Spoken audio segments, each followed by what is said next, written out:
46-ാമത്തെ, 45 കഴിഞ്ഞു, 46 ഇന്നലെ എടുക്കാൻ പറ്റിയില്ല. 46-ാമത്തെ. യാവാനർത്ഥ ഉദപാനേ സർവത സംപ്ലുതോദകേ താവാൻ സർവേഷു വേദേഷു ബ്രാഹ്മണസ്യ വിജാനതാം. സർവത്ര ജലം നിറഞ്ഞിരിക്കെ കുളം, കിണർ തുടങ്ങിയ ചെറു ജലാശയങ്ങൾ കൊണ്ട് എത്രത്തോളം പ്രയോജനമുണ്ട് ബ്രഹ്മജ്ഞാനിക്ക്? സർവത്ര ജലം നിറഞ്ഞിരിക്കെ കുളം, കിണർ തുടങ്ങിയ ജലാശയങ്ങൾ കൊണ്ട് എത്രത്തോളം പ്രയോജനമുണ്ട് ബ്രഹ്മജ്ഞാനിക്ക്? സർവ വേദങ്ങളെ കൊണ്ടും അത്രത്തോളം പ്രയോജനമേ ഉള്ളൂ.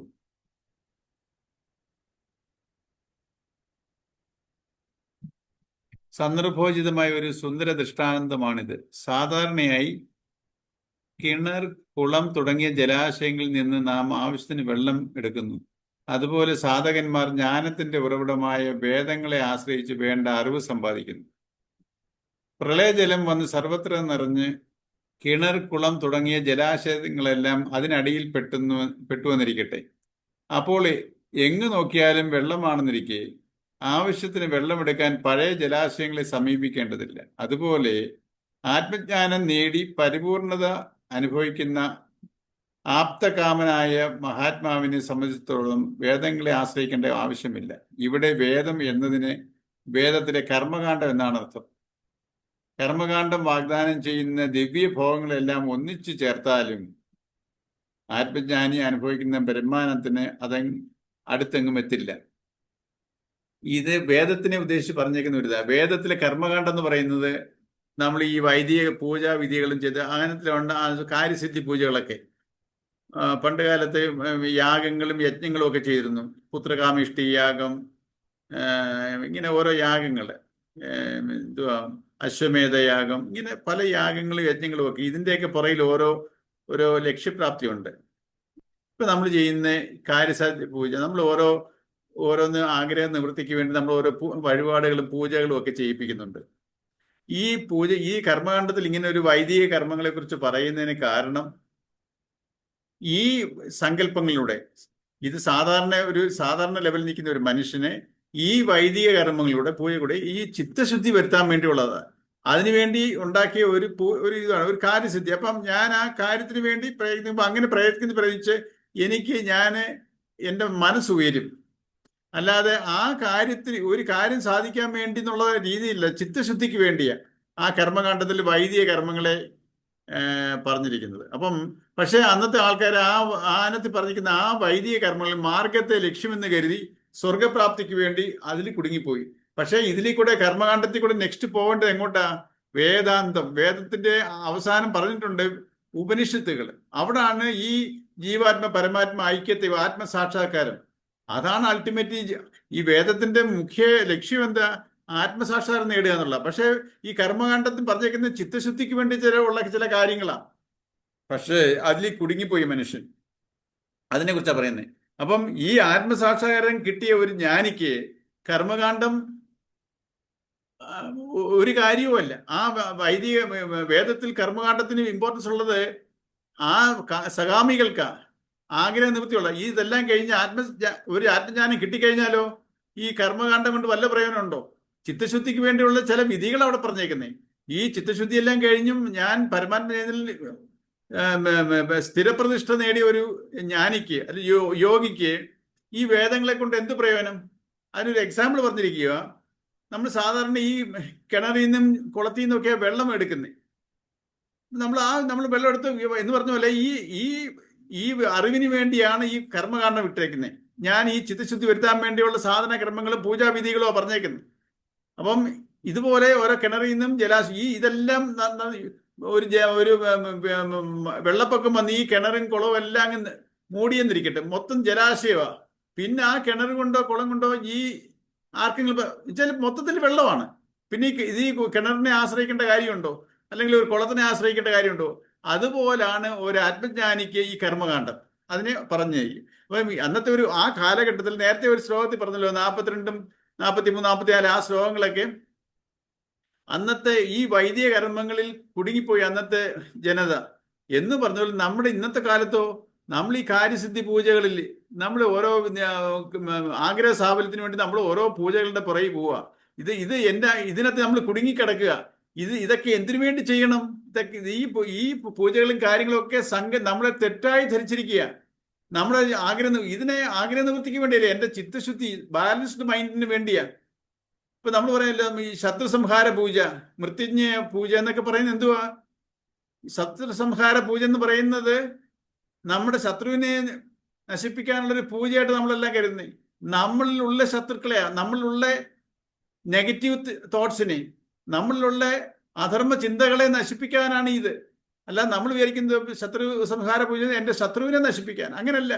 അത് ഇതിൻ്റെയൊക്കെ കറക്റ്റായിട്ടുള്ള മീനിങ് ഇതാ. മൃത്യുഞ്ജയ ഹോമോ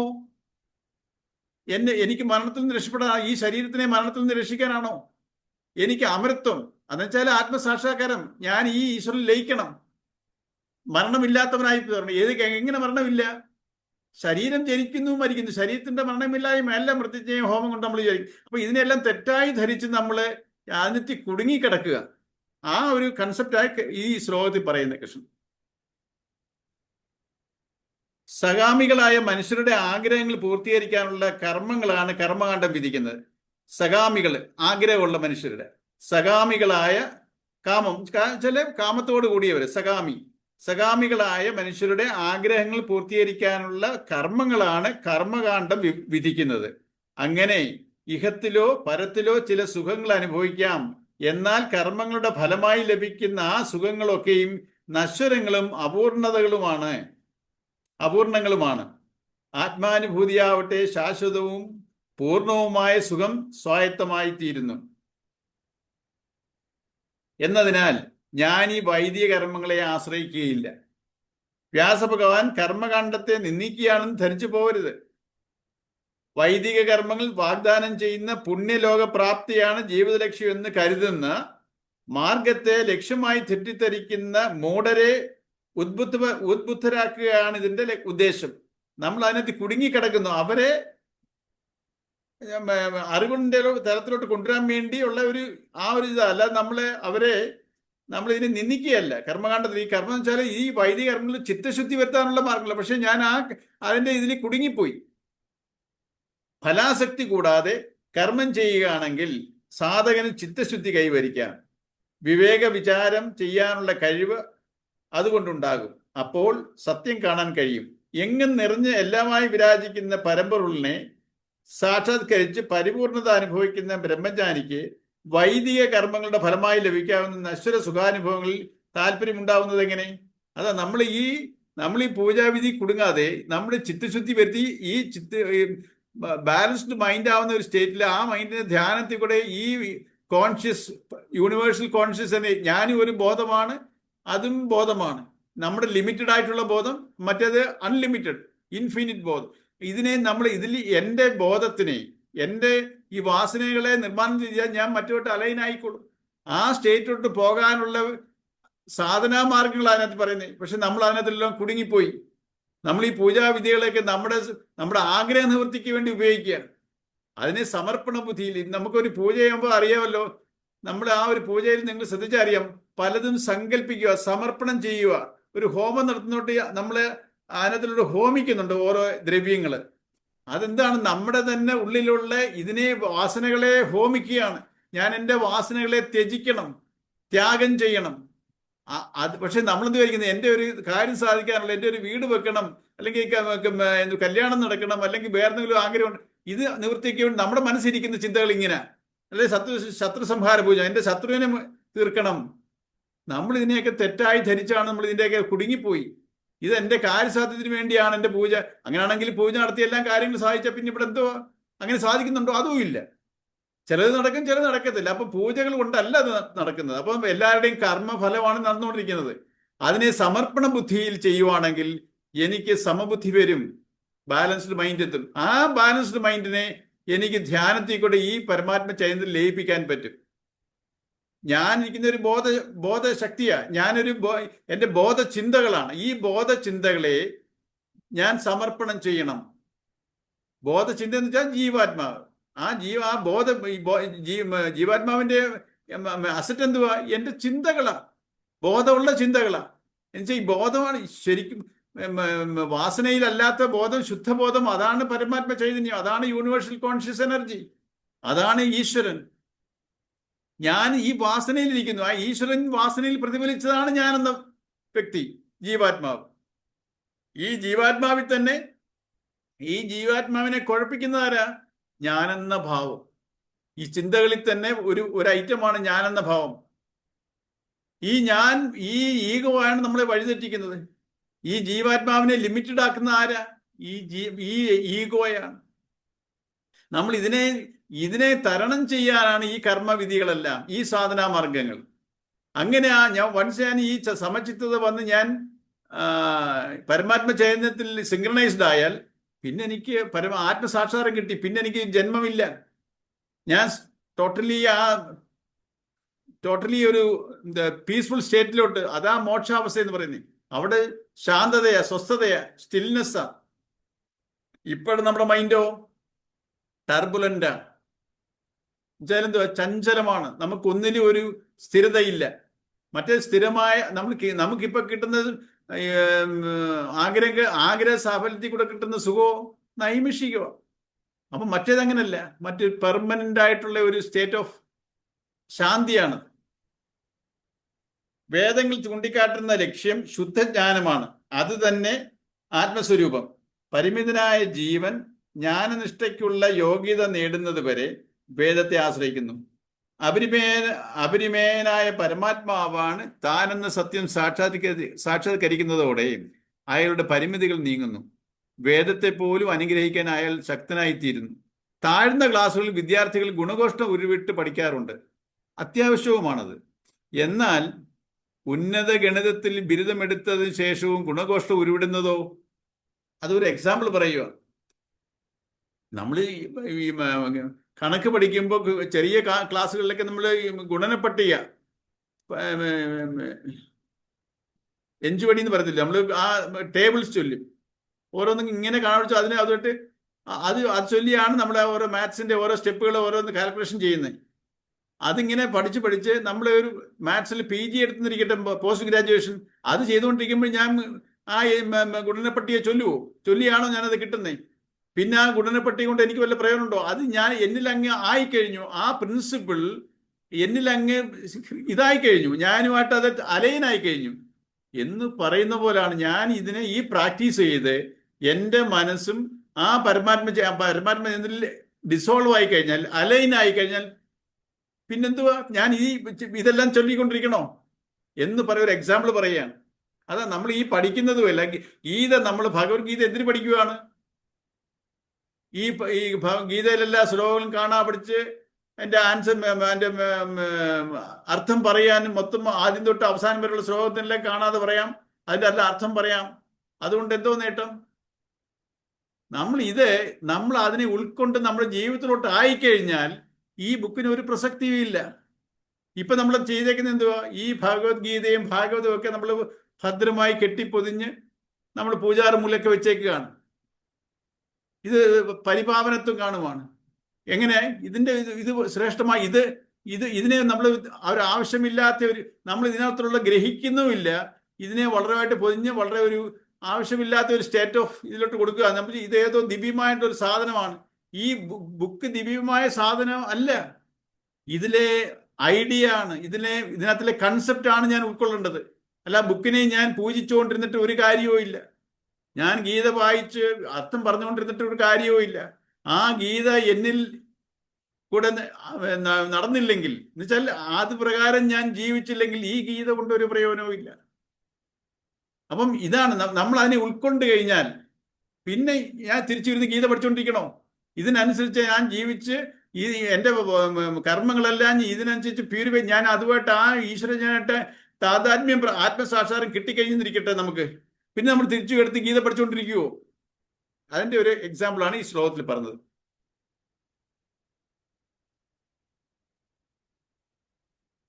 അടുത്ത ശ്ലോകം 47.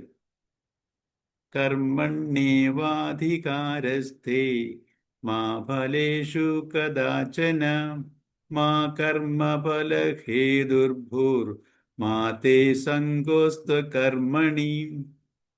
ഇത് വളരെ ഇമ്പോർട്ടൻറ്റ് ശ്ലോകമാണ് ഈ കർമ്മണ്യവ അധികാരസ്ഥ എന്ന് പറയുന്നത്. കർമ്മ ആചരണത്തിന് തന്നെയാണ് നിനക്ക് അധികാരം. ഒരിക്കലും ഫലാസക്തി പാടില്ല. ഫലം കിട്ടണമെന്ന ആശയോടെ കർമ്മം ചെയ്യുന്നവനായി തീരരുത്. കർമ്മം ചെയ്യാതിരിക്കുന്നതിലും നിനക്ക് താല്പര്യം ഉണ്ടാവരുത്.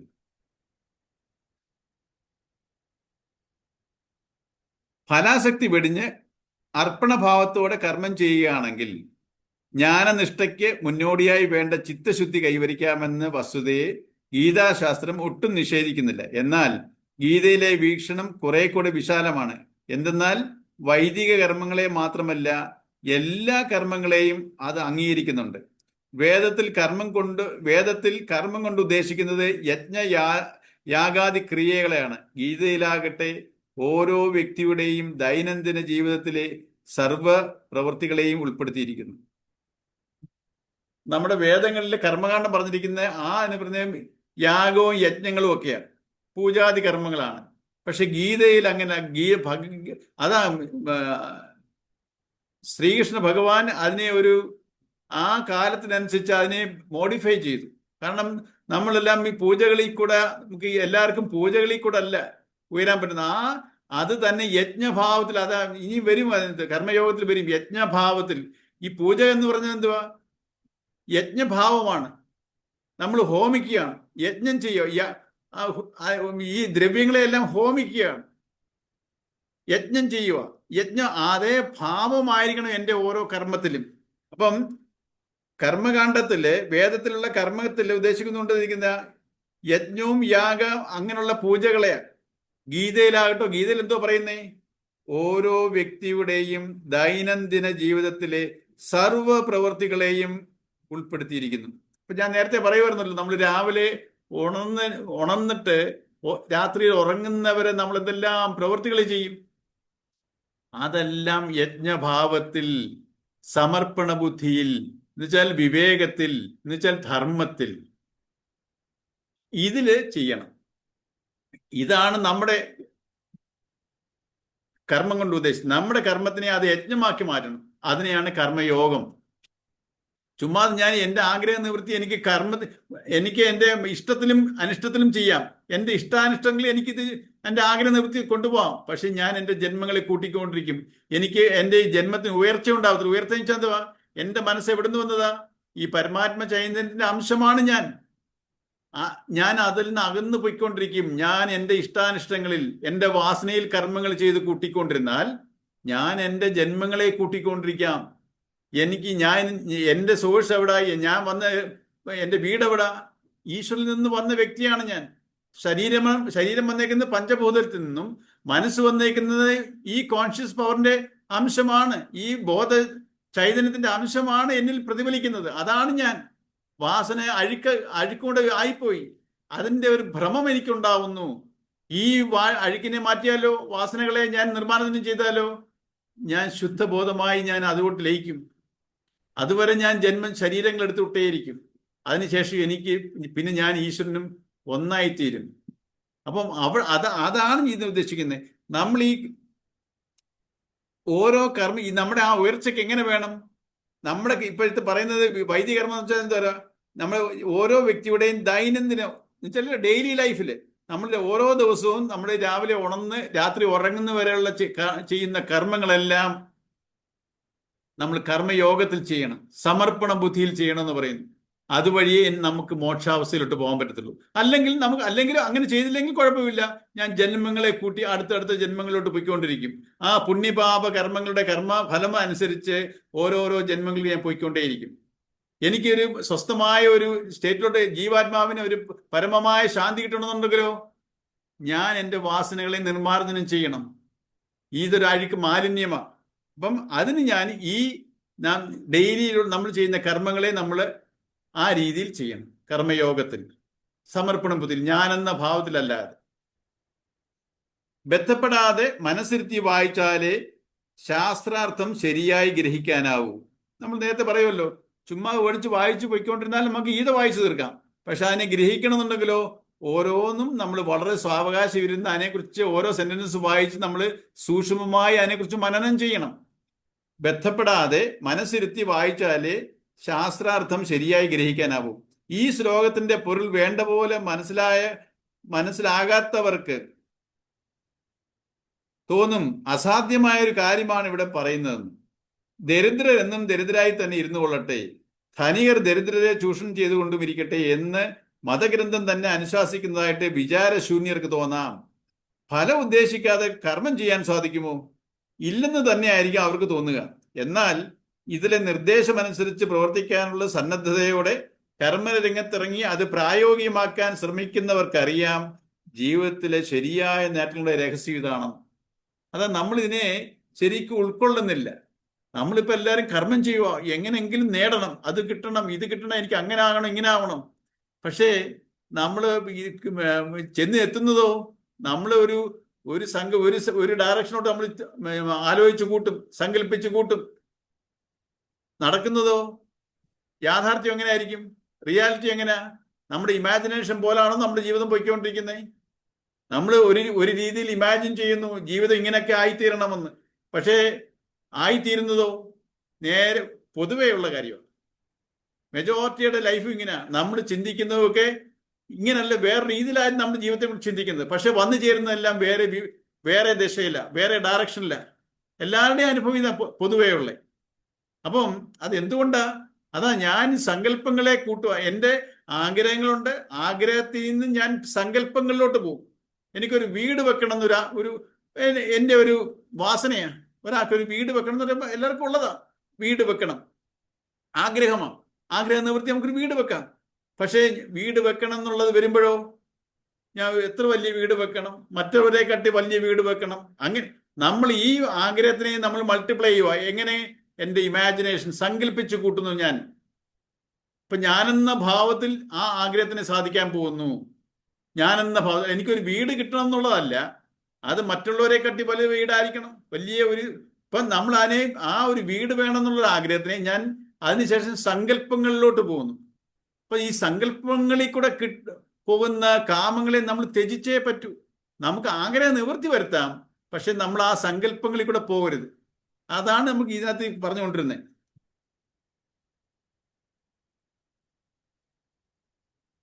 ആന്തരമായ ദിവ്യ പ്രചോദനത്തിന്റെ മാസ്മര ശക്തിയാൽ ആനന്ദ നിർവൃതിയിൽ ആറിക്കൊണ്ട് കർമ്മനിരതനായി ജീവിക്കുക എന്നതാണ് കൃഷ്ണൻ നിഷ്കർഷിക്കുന്ന കർമ്മയോഗത്തിന്റെ മർമ്മമെന്ന് മുമ്പ് സൂചിക്കപ്പെടുകയുണ്ടായി. ആ പാവന ജീവിത കലയത്തിലെ കർമ്മയോഗ രഹസ്യത്തെ തന്നെയാണ് ഇവിടെ ഉപദേശിക്കുന്നത്. വേണ്ടാത്ത സങ്കല്പങ്ങൾ ജീവിതത്തെ ഹാനികരമായി ബാധിക്കും. അതാ നമ്മൾ സങ്കല്പിച്ചു കൂട്ടുക. നമുക്കൊരു ആഗ്രഹമുണ്ട്, പക്ഷെ ആഗ്രഹം എങ്ങനെ ഫുൾഫിൽ ചെയ്യണം, എങ്ങനെ നിവർത്തിക്കണം? ഞാനപ്പം എനിക്ക് അങ്ങനെ ആകണോ ആഗ്രഹം? ഇങ്ങനെ ആ ആഗ്രഹത്തിനെ ഞാൻ എത്രത്തോളം സങ്കല്പിച്ചു കൂട്ടി ഞാൻ അങ്ങനെ മുന്നോട്ട് പോവുക. അതാണ് എൻ്റെ ദുരിതമായിട്ട് മാറുന്നത്. വേണ്ടാത്ത സങ്കല്പങ്ങൾ ജീവിതത്തെ ഹാനികരമായി ബാധിക്കും. ബുദ്ധിശൂന്യമായ പരാജയ ഭീതി കാരണം മനോവീര്യം സ്വയം നശിപ്പിക്കുന്നത് കൊണ്ട് ഉദ്യമങ്ങളിൽ നാം പരാജയപ്പെട്ടെങ്കിലോ എന്ന് ശങ്കിച്ച് മഹത്തായ പ്രവർത്തനങ്ങൾ ഏറ്റെടുക്കാൻ നാം മടിക്കുന്നു. വല്ലതും തുടങ്ങിയാൽ തന്നെ മുഴുമിക്കാതെ നടുക്ക് വെച്ച് നിർത്തേണ്ടി വരുന്നതും ഭയാശങ്കകളും മൂലം മനോവീര്യം നഷ്ടപ്പെടുന്നത് കൊണ്ടാണ്. ഇങ്ങനെ മനോവീര്യം ചോർന്നു പോകുന്നത് തടഞ്ഞ് മഹത്തായ ഒരു ആദർശത്തെ മുൻനിർത്തി സർവ്വ കഴിവുകളും ഉപയോഗിച്ച് ഏറ്റെടുത്ത പ്രവൃത്തി ആത്മാർത്ഥമായി നിർവഹിക്കുക എന്നാണ് കർമ്മയോഗത്തിന്റെ മർമ്മം. ക്രിയാത്മകമായ ആന്തരപ്രചോദനത്തിന്റെ ആനന്ദ നിർവൃതി സ്വായത്തമാക്കാനുള്ള ഉപായം ഇതാണ് മർമ്മം.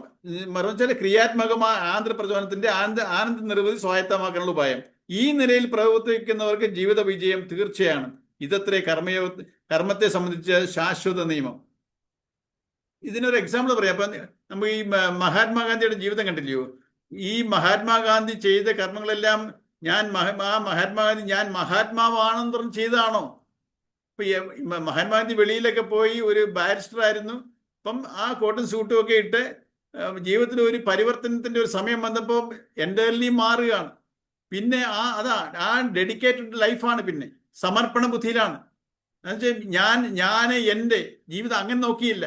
അപ്പം അതൊരു സ്വാർത്ഥ മനോഭാവം ഇല്ലാതെ പ്രവർത്തിച്ച് അപ്പം അങ്ങനെ പ്രവർത്തിച്ച് എന്തോ നേടിയെടുക്കാനല്ല, നമുക്ക് മുന്നിൽ വന്നു ചേരുന്ന കർത്തവ്യ കർമ്മങ്ങളെ ഞാനെന്ന ഭാവം ഇല്ലാതെ പ്രവർത്തിച്ച് ആ മഹാത്മാഗാന്ധി എന്ന് പറഞ്ഞത് അത്ര ഒരു മഹാത്മാവ് എന്നുള്ള നിലയിലോട്ട് എത്തിച്ചേരുകയാണ്.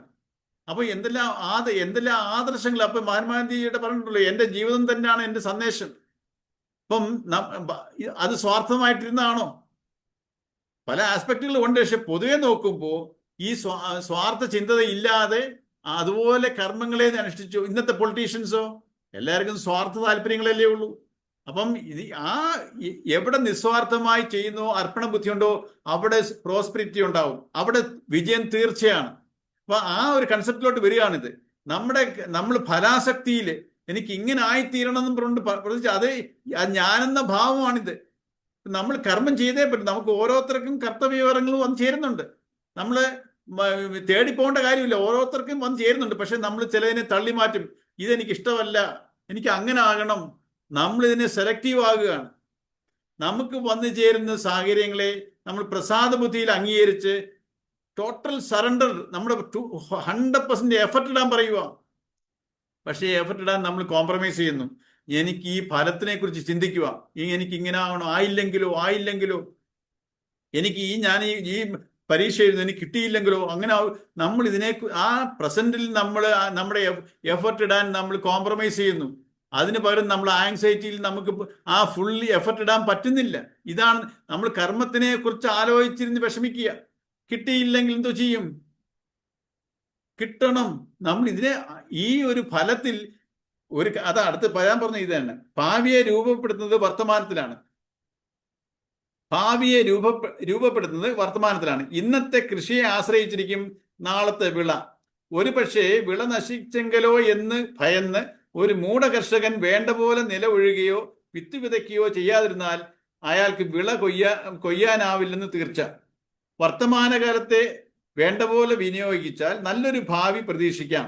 ഭൂതകാലം മരിച്ചു കഴിഞ്ഞു, ഭാവിയായിട്ട് ജനിച്ചിട്ടുമില്ല. പ്രവർത്തിക്കാനുള്ള സമയമായ വർത്തമാനകാലം സമർത്ഥമായി വിനിയോഗിക്കാത്തവനെ ഭാസുരമായൊരു ഭാവി എങ്ങനെ പ്രതീക്ഷിക്കാം? നമ്മളിപ്പോഴത്തെ പ്രസന്റിൽ നമ്മളൊരു കർമ്മത്തിലോട്ട് ഏർപ്പെടുക. ഈ കർമ്മത്തിനെയോ എനിക്ക് ഇത് കിട്ടിയ, നമ്മൾ ആ ആങ്സൈറ്റി തന്നെ നമുക്ക് ആകാംക്ഷയാണ് ആ ഫലത്തിനെ കുറിച്ച്. നമ്മൾ ആ എഫർട്ടിൽ നമ്മൾക്ക് അത്രയും ഫുൾ എഫർട്ട് ഇടാൻ പറ്റുന്നില്ല.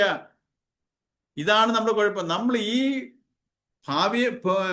പാസ്റ്റിനെ കുറിച്ച് ആലോചിച്ച് ദുഃഖിക്കുകയും ഫ്യൂച്ചറിനെ കുറിച്ച് ആലോചിച്ച് ആങ്സൈറ്റിയും ആകാംക്ഷയും ഭയവും, ഇത് രണ്ടുമാണ് നമ്മൾ പ്രസന്റിൽ നമുക്ക് എഫർട്ടിനെ നമ്മുടെ 100% ഇടാൻ സമ്മതിക്കാത്ത രണ്ട് ഫാക്ടേഴ്സ്.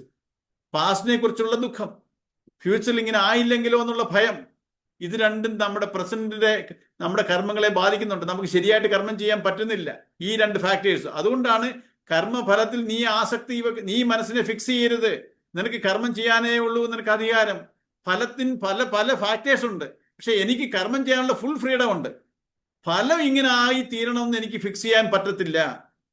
അതിനെ ഡിപ്പെൻഡ് ചെയ്ത് പല ഫാക്ടേഴ്സ് ഉണ്ട് അതിന്റെ റിസൾട്ടിനെ. അതാ പറഞ്ഞു വരുന്നത്. സംശയത്തിന് അവകാശമില്ലാത്ത ഈ യാഥാർത്ഥ്യത്തെ ഇവിടെ വെട്ടിത്തുറന്ന് പറയുന്നു. വിജയം വേണോ എങ്കിൽ ഫലകാംക്ഷ വെടിഞ്ഞ് സർവ്വ കഴിവുകൾ ഉപയോഗിച്ച് കർമ്മം ചെയ്യൂ. കർമ്മഫലം എന്നാൽ എന്ത് എന്ന് സൂക്ഷ്മമായി വിചിന്തനം ചെയ്യുന്നത് നന്നായിരിക്കും. കർമ്മത്തിൽ നിന്ന് ഭിന്നമാണോ കർമ്മഫലം? അല്ലെന്ന് കാണാൻ പ്രയാസമില്ല. വർത്തമാനകാലത്തെ കർമ്മം തന്നെയാണ് ഭാവിയിൽ കർമ്മഫലമായി രൂപം കൊള്ളുന്നത്. കർമ്മം ചെയ്തു കഴിഞ്ഞാൽ അത് പിന്നീട് ഫല രൂപത്തിൽ പ്രകടമാവും. ഇന്നത്തെ കർമ്മം നാളെ കർമ്മഫലമായി രൂപാന്തരപ്പെടും. ആ നിലയ്ക്ക് കർമ്മഫലത്തെ പറ്റി ചിന്തിച്ച് ഉത്കണ്ഠാകുലനാകുക എന്നതിനർത്ഥം പ്രവർത്തിക്കാനുള്ള വർത്തമാനകാലത്തെ നഷ്ടപ്പെടുത്തി പിറന്നിട്ടില്ലാത്ത ഭാവിയിൽ ജീവിക്കാൻ ശ്രമിക്കുക എന്നല്ലേ? അത് വിവേകത്തിന്റെ ലക്ഷണമല്ലല്ലോ. അതിനാൽ ഭഗവാൻ ആഹ്വാനം ചെയ്യുകയാണ്, ഹേ മനുഷ്യ, ഭാവിയെക്കുറിച്ച് ആവശ്യമില്ലാത്ത ഭയാശങ്കകളാൽ വർത്തമാനകാലം പാഴാക്കരുത്.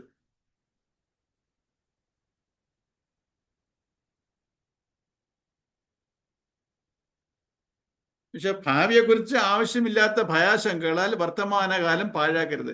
പരമാവധി കഴിവ് വർത്തമാനകാലത്തിൽ വിനിയോഗിക്കൂ.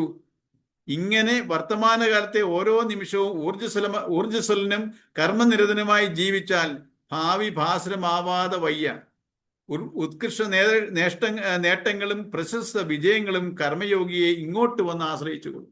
ഇത് നമുക്ക് ഈ നല്ലൊരു വിജയം വരാത്തതിന് കാരണം നമ്മുടെ ഈ ആകാംക്ഷ തന്നെ. നമ്മൾ ഫലത്തിനെ കുറിച്ച് നമ്മൾ വേവലാതിപ്പെടുക. നമുക്ക് ഈ ഓരോരുത്തർക്കും ഓരോ കാർമിക് എഫക്റ്റ് ഉണ്ട്. കർമ്മഫലം അനുസരിച്ച് നമ്മുടെ എഫർട്ട് ഇടാം. പക്ഷേ ഫലം, ഞാൻ പറയാം, നമ്മളൊരു ജോലിക്ക് വേണ്ടി പരമാവധി ടെസ്റ്റൊക്കെ എഴുതി ഞാൻ വളരെ കഷ്ടപ്പെട്ടു, വളരെ 100% എഫർട്ട് ഇട്ടു,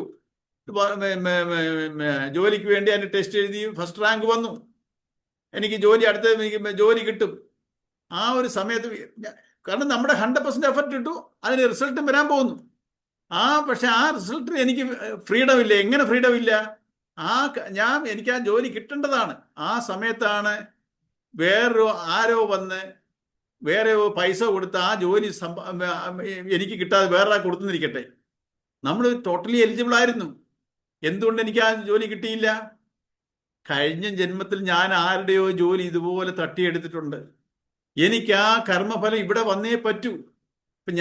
അതാ പറഞ്ഞത്, നമ്മുടെ ആ റിസൾട്ട് നമ്മുടെ എഫർട്ടിനെ മാത്രം ഡിപ്പെൻഡ് ചെയ്തിരിക്കുന്നില്ല, നമ്മുടെ കർമ്മഫലത്തിനെ, നമ്മൾ കഴിഞ്ഞ ജന്മത്തിന്റെ കർമ്മഫലം ഇതിനെ അവിടെ അഫക്റ്റ് ചെയ്യും.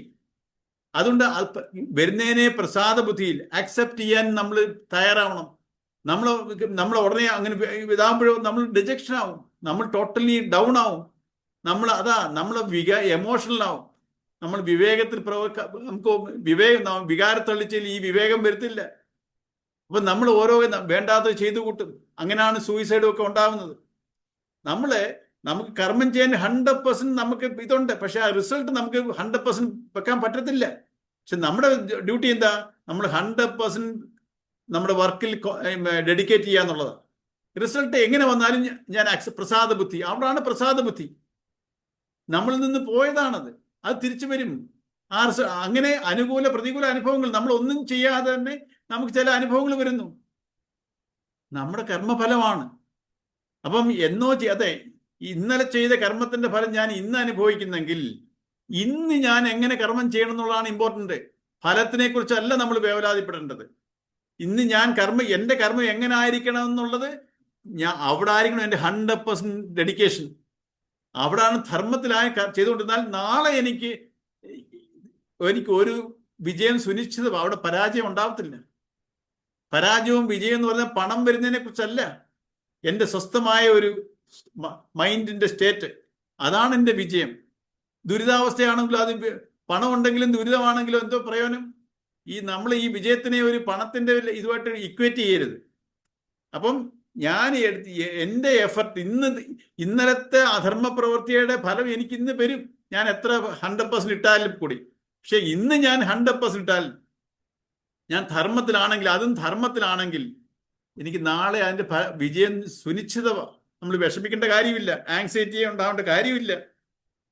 അപ്പൊ ഈ ഒരു ഇതാണ് കർമ്മയോഗത്തിന്റെ രഹസ്യം. നമുക്ക് കർമ്മം ചെയ്യാൻ 100% നമുക്ക് ഫ്രീഡം ഉണ്ട്, റിസൾട്ടിൽ നമുക്ക് ഫ്രീഡം ഇല്ല. അതിനെ പല ഫാക്ടേഴ്സ് അതിനുണ്ട് കർമ്മഫലത്തിന്. കാരണം കഴിഞ്ഞ ജന്മത്തിന്റെ ഫലം എനിക്ക് ഈ ഫലത്തിൽ ഞാനിപ്പോൾ ചെയ്താൽ പോലും ആ ഫലം ഇതേ അനുഭവം ഞാൻ വേറൊരാൾക്ക് കൊടുത്തിട്ടുണ്ടെങ്കിൽ ആ അനുഭവം വേറൊരു വ്യക്തി കൂടെ എനിക്ക് കിട്ടും. അപ്പൊ ആരെയാണ് കുറ്റം പറയുന്നത്? നമ്മുടെ തന്നെ കർമ്മഫലമാണ് അവിടെ വർക്കൗട്ട് ആയത്. ഞാൻ കർമ്മം ചെയ്തു, ടോട്ടൽ 100% ഇട്ടു, പക്ഷെ എനിക്ക് ഫലം കിട്ടിയില്ലെങ്കിൽ എന്താ? അതിനെ അപ്പോഴാണ് പ്രസാദ ബുദ്ധി, അക്സെപ്റ്റൻസ്. ഇതാണ് ഈ കർമ്മയോഗത്തിന്റെ രഹസ്യം. അതുകൊണ്ട് അർജുന, കർമ്മം ചെയ്യുക എന്നതാണ് ഇപ്പോൾ നിനക്ക് സ്വീകാര്യമായിട്ടുള്ളത്. നീ യുദ്ധകളത്തിൽ വന്നത് ധർമ്മരക്ഷയ്ക്കായി പടപരിതനാണ്. നിന്റെ സർവ്വ കഴിവുകളും ഈ കർത്തവ്യകർമ്മം നിർവഹിക്കുന്നതിൽ വിനിയോഗിക്കുക. നിന്റെ വ്യക്തിത്വം തന്നെ ഈ കർമ്മത്തിൽ വിലയം പ്രാപിക്കട്ടെ. ഇങ്ങനെ അഹന്താമമുതൽ കൂടാതെ ചെയ്യപ്പെടുന്ന കർമ്മം ഉത്തമ ഫലം പ്രദാനം ചെയ്യാതിരിക്കില്ല. ഭൗതികമായ നേട്ടവും ആധ്യാത്മികമായ പുരോഗതിയും അതുകൊണ്ടുണ്ടാവും. ഉത്തമ കർമ്മയോഗികൾക്ക് വേണ്ട 4 നിർദ്ദേശങ്ങൾ ഇവിടെ നൽകുന്നു.